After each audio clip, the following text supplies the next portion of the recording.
Camellia হাতে মুঠো পাকিয়ে একবার তাকালো কটমট করে, আর কিছু বললে না। এক লাফে নেমে গেল। বোধহয় আমাকে চেনে। আমার নাম আছে ফুটবল খেলায়। বেশ একটু চওড়া গোছের নাম। লাল হয়ে গেল মেয়েটির মুখ। বই খুলে মাথা নিচু করে ভান করলে পড়বার। হাত কাঁপতে লাগলো। কটাক্ষেও তাকালে না বীরপুরুষের দিকে। আপিসের বাবুরা বললে, বেশ করেছেন মহাশয়। একটু পরেই মেয়েটি নেমে পড়ল অজায়গায়। একটা ট্যাক্সি নিয়ে চলে গেল। পরদিন তাকে দেখলুম না। তার পরদিন ও তৃতীয় দিনে দেখি একটা ঠেলা গাড়িতে চলেছে কলেজে। বুঝলুম ভুল করেছি গোয়ারের মতো। ও মেয়ে নিজের দায় নিজেই পারে নিতে। আমাকে কোনো দরকারই ছিল না। আবার বললুম মনে মনে, ভাগ্যটা ঘোলা জলের ডোবা। বীরত্বের স্মৃতি মনের মধ্যে কেবলই আজ আওয়াজ করছে, পোলা ব্যাঙের ঠাট্টার মতো। ঠিক করলুম ভুল শোধরাতে হবে। খবর পেয়েছি গরমের ছুটিতে ওরা যায় দার্জিলিংয়ে। সেবার আমারও হাওয়া বদলাবার জরুরি দরকার। ওদের ছোট বাসা, নাম দিয়েছে মতিয়া। রাস্তা থেকে একটু নেমে এক কোণে গাছের আড়ালে, সামনে বরফের পাহাড়। শোনা গেল আসবে না এবার। ফিরবে মনে করেছি, এমন সময় আমার এক ভক্তের সঙ্গে দেখা। মোহনলাল, রোগা মানুষটি, লম্বা, চোখে চশমা, দুর্বল পাকযন্ত্র। দার্জিলিংয়ের হাওয়ায় একটু উৎসাহ পায়। সে বললে, তনুকা আমার বোন, কিছুতে ছাড়বে না তোমার সঙ্গে দেখা না করে। মেয়েটি ছায়ার মতো, দেহ যতটা না হলে নয় ততটুকু, যতটা পড়াশোনায় ঝোঁক আহারে ততটা নয়। ফুটবলের সর্দারের পরে তার এই এত অদ্ভুত ভক্তি। মনে করলে আলাপ করতে এসেছি, সে আমার দুর্লভ দয়া। হায় রে ভাগ্যের খেলা। যেদিন নেমে আসবো তার দুদিন আগে তনুকা বললে, একটা জিনিস দেবো আপনাকে, যাতে মনে থাকবে আমাদের কথা। একটি ফুলের গাছ।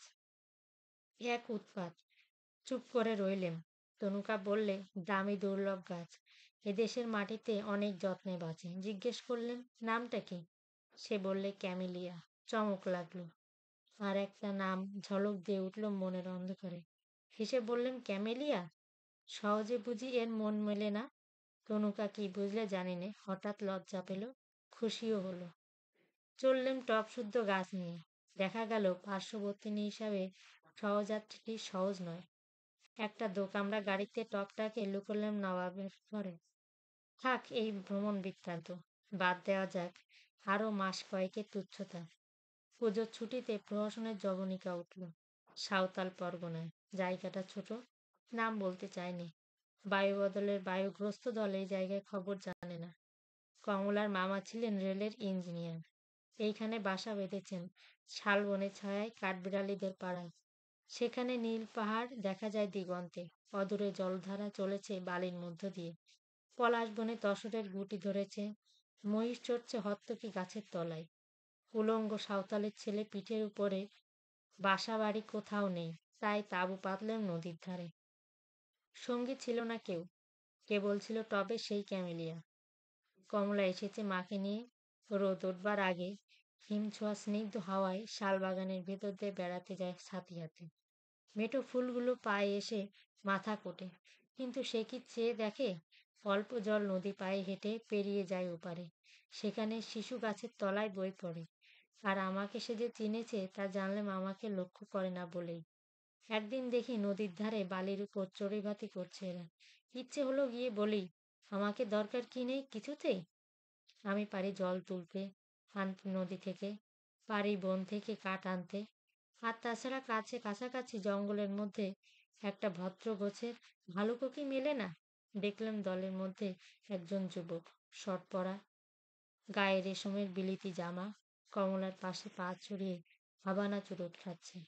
আর কমলা অন্য মনে টুকরো টুকরো করছে একটি শ্বেত জবা পাপড়ি। পাশে পড়ে আছে বিলিতি মাসিক পত্র। মুহূর্তে বুঝলেম এই সাঁওতাল পরগনার নির্জন কোণে আমি অসহ্য অতিরিক্ত, ধরবে না কোথাও। তখনই চলে যেতাম, কিন্তু বাকি আছে একটি কাজ। আর কদিন কয়েকেই ক্যামেলিয়া ফুটবে। পাঠিয়ে দিতে হবে তবে ছুটি। সমস্ত দিন বন্দুক ঘাড়ে শিকারে ফিরি বনে জঙ্গলে।